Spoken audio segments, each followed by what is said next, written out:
Hello, everybody. This week we are digging into Chapter 9, which is all about the strategic management process. I am going to go through your text and show you a few things and kind of hit some highlights of what we'll be going over this week. I've got your quiz with me, so I'm going to try to make sure I put some nuggets of things that will be in on your quiz as well. All right. So the strategic management process in general is just the activities that managers really undertake in order to put the firm in the best possible position to be successful in the marketplace. So this chapter in general really hones in on that. So strategic management usually includes creating a vision, right? And the vision is just an expression of what the founders of the company want to accomplish, all right? And then, so that mission statement, so we've got the vision, and then the mission statement takes that vision and runs with it, all right? And they kind of make that vision a reality. So that's kind of where this chapter is going. And if you look here in the beginning of the chapter, it gives you a good diagram here. And some other things that we're going to dig into in this chapter are strategic objectives, all right? And so you see in this diagram that it shows you the process of it, if you will. So strategic objectives meaning the big picture goals for the company. And so, and then, what is that company actually going to do to fulfill their mission? And then the chapter kind of then we're going to dig into a little bit of strategic planning, right? So the strategic planning usually falls under the firm's leadership. So think CEO, and then typically like the division managers will implement plans to that kind of go up and follow into, filter into the big strategic plan for the company. And so there are different types of plans, and we're gonna briefly dig into those too. Okay, so here in this first part of your chapter, it talks about the strategic management process. All right, so once again, there's a good diagram here of the process and kind of what it looks like. And so this is really just the activities that the firm is making to put the company in the best strategic position possible, if you will. And so we're going to be developing objectives, creating and choosing strategies, implementing, measure and evaluating performance, and then vision and mission statement. So it all cycles into each other. All right. When it talks about the firm's vision and mission statement, and you'll need to know what those two things are on your exam or on your quiz and the difference between. So once again, I've kind of mentioned the vision is the broad vision, or the vision statement is a statement expressing the reason for the firm's existence, okay, and how and what they hope to accomplish, if you will. The mission statement kind of broadens or expands on that and kind of explains how they're actually going to do it. And so these two things are super important to remember. They are the foundation of the company, all right? So here in your book, they give you a couple examples, and I thought they're good because we can relate to them. Everyone knows what a Disney is. A lot of people know what IKEA is. I'm very familiar with both. And so they give a vision, Disney wants to make people happy. Their mission is, and I won't read the fine print to you, but you can read it. The mission kind of focuses in on how they're going to do that, okay? IKEA, to create a better and everyday life for many people. Then they focus in, the mission statement focuses on how they're actually going to do that. So those are the big differences between a vision and mission statements. Once again, both will be on your quiz, so make sure that you are fully aware of both of those, okay? So, then we're going to get into the role of strategic analysis. So really important when it comes to firms and the firm's existence and planning and all of the above, okay? So the strategic analysis really produces information that managers need really in order to develop appropriate strategies for the firm. So there's different types of tools that companies can use. They do kind of a side-by-side here of, the pestle, which we were introduced actually in the previous chapter, in chapter 8, Porter's 5 forces, and then it talks about resources and capabilities, right? You need to be aware of what the pestle tool is, and you also need to be aware of Porter's 5 forces, all right? But just remember that a good strategy really should use a firm's resources and capabilities. So there on the right, right? And it asks some very important questions. Do we have any special resources or capabilities that our competitors don't? Okay, if you do, you need to focus on those, right? So strategizing how you can differentiate yourself, right?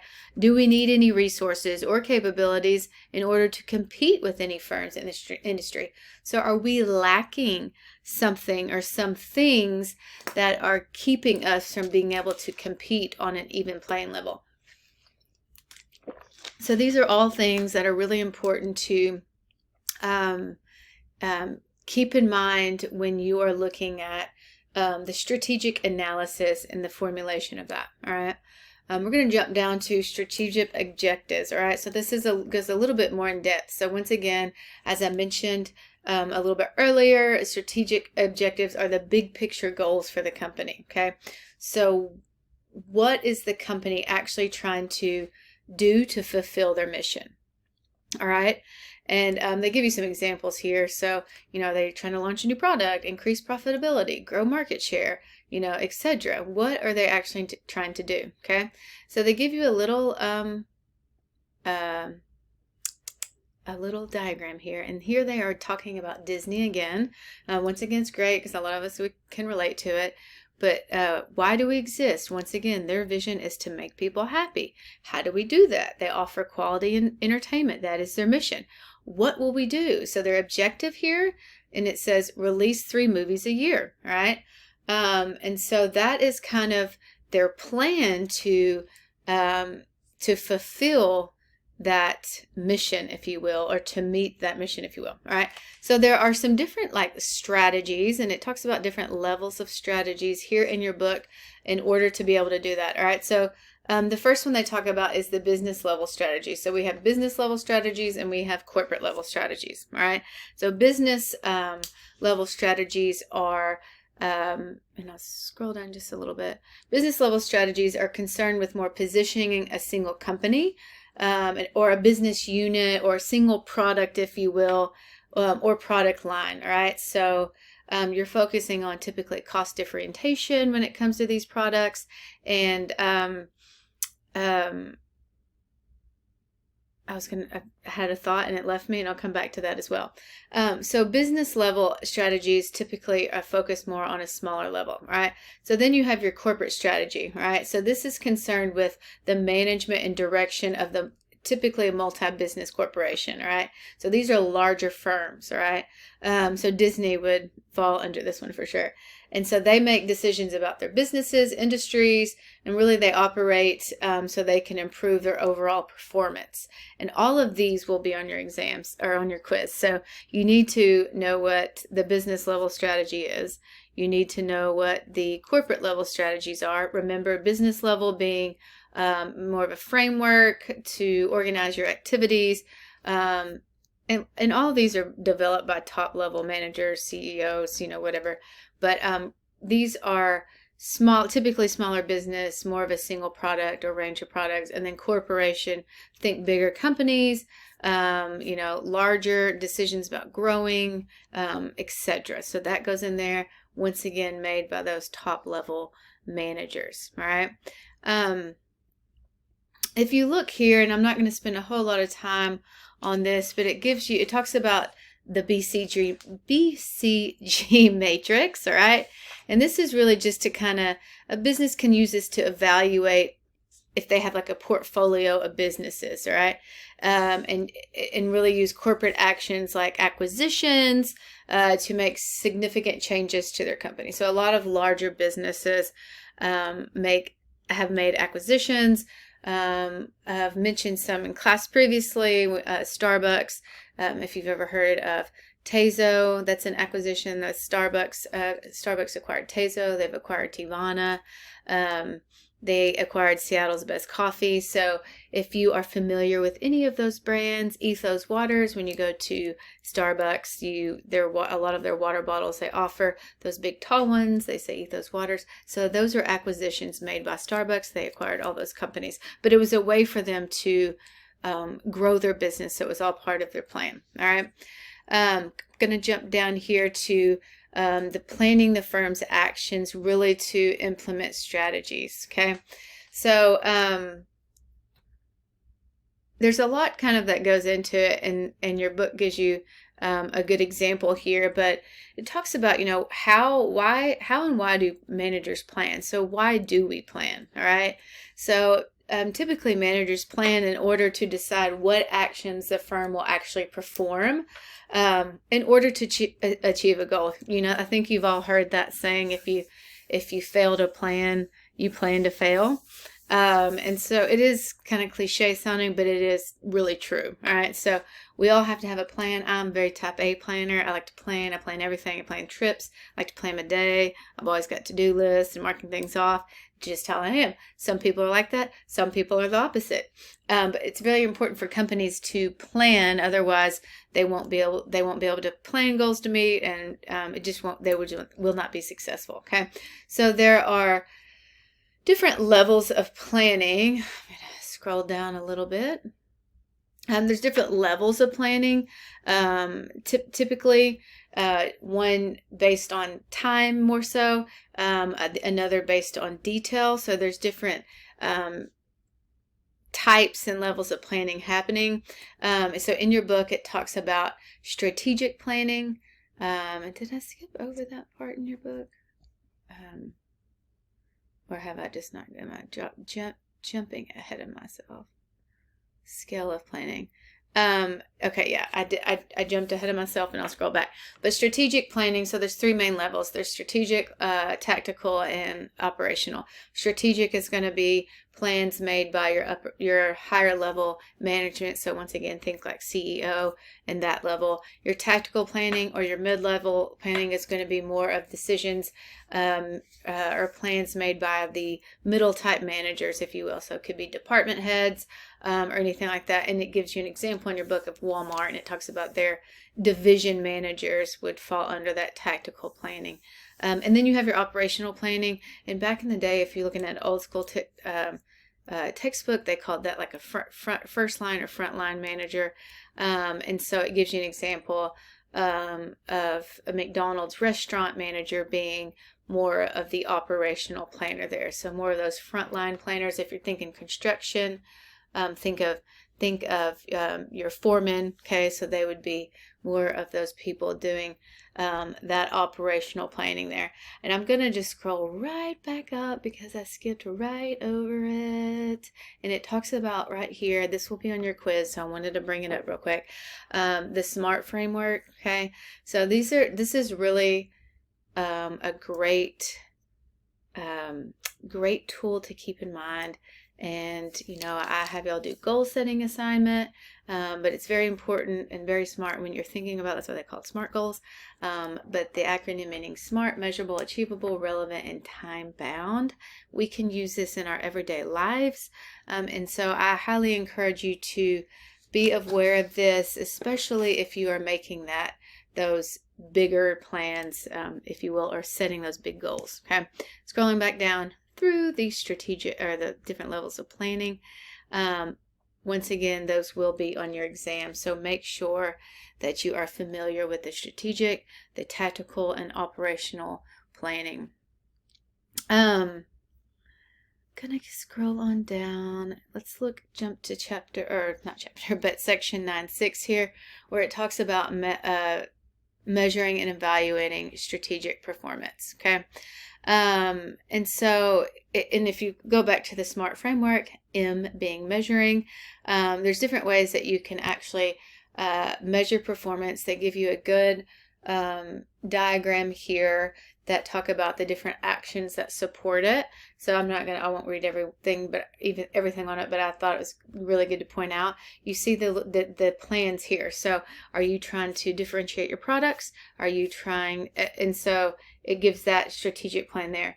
your tactical plan. So if your overall strategic plan is to differentiate your product, how are you going to go about doing that? So then that's your tactical plan. So that middle level manager is trying to say, okay, our goal as a firm is to differentiate our products, but how are we going to do that? So you see that there's some different ideas there. You can innovate, you can increase customer satisfaction, increase your quality improvement, or there. And then your operational plan. So those frontline managers, all right, are going to look at the strategic and tactical plans here.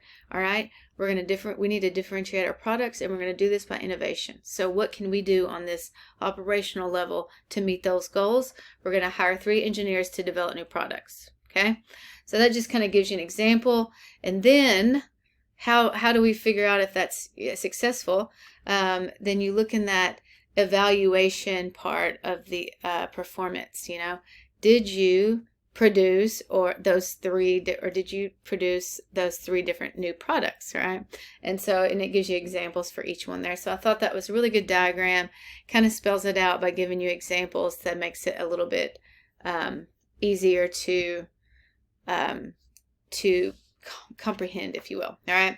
So typically when you do a performance evaluation, you want to kind of do it at the beginning of the strategic planning, because you kind of want to see where you start, and then you're going to do it again at the end to see how you ended up, or how it worked, if you will. We do this a lot in college. We do assessment, and sometimes in certain classes we will kind of give the students an assessment and ask them questions, see where they are when they start the class as far as the level of knowledge they have for that particular subject or class, and then give the same thing, the same exact assessment at the end to see where they're at the end and if they gained the knowledge that we hoped they would. So just kind of example of that measuring and evaluating performance, if you choose to kind of evaluate at the beginning and then at the end to see how you developed over time. A couple more things before I end here in chapter 9 is there's a few key terms I just wanted to point out that you may or may not see on your quiz. One being benchmarking, and everyone knows what a benchmark. I think we're familiar with that term, if you will, but it's that performance standard, since we're talking about evaluation. So a lot of, if you're looking at evaluation performances, or maybe just not just with employees, but just with your company as a whole, you'll have that benchmark, that standard, right? And that's what you're trying to meet. Or do you go above it? Do you go below it? Do you meet it? That's typically what the benchmark is. So just keep that in mind. There's a good chance you will visit that on your quiz. And kind of a couple of fun terms that I put in there. We're going back to the BCG matrix because I was trying to keep this video under 20 minutes. Make sure that you check out the cash cows and the dogs relating to that. And that's all I'll say about that. But you will see that on your quiz as well. All right, so that in a nutshell is chapter 9. And I will be tuning back in with you to cover the next few chapters. So I will be chatting with you soon.